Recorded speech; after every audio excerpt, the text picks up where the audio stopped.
Okay? Instruction 23 says, a plaintiff has the right to assume, that a defendant will exercise ordinary care until she realizes, or in the exercise of ordinary care, should realize that the defendant is not going to do so. What does that mean? That means that when Ms. Zwerner talked to Ms. Kovac, and they went and told the principal, who they knew it was her job to deal with a gun on campus, she had the right to assume that somebody was actually going to come into her classroom and do something about it.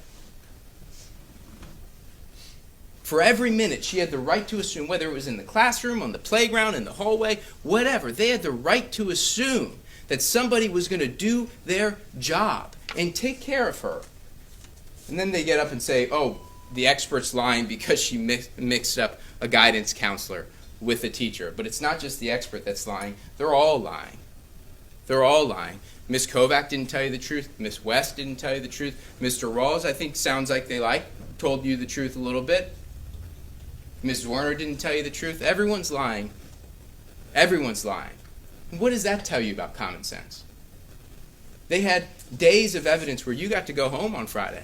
Not a single person called. It was their turn.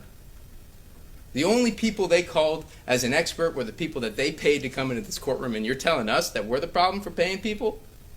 If anybody supported your position, march them onto that witness stand and tell us all the materials that Dr. Klinger reviewed, all the materials she reviewed, body camera, cops, witnesses.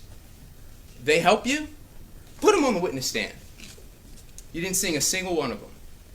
You didn't see a single one of them.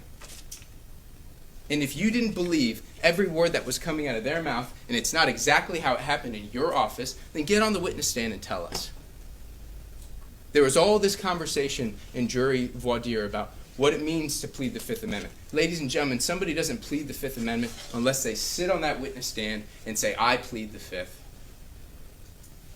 In a civil case, you don't have the right to remain silent until you actually exercise your right to remain silent. And not a single chance, they didn't want to take a single chance of her answering a single question. And if they didn't believe them... Your Honor, I would object at the stage. Can I ask a sidebar, please? No sidebar, overruled. Then I would ask to voice my objection on the record, Your Honor. You can after closing.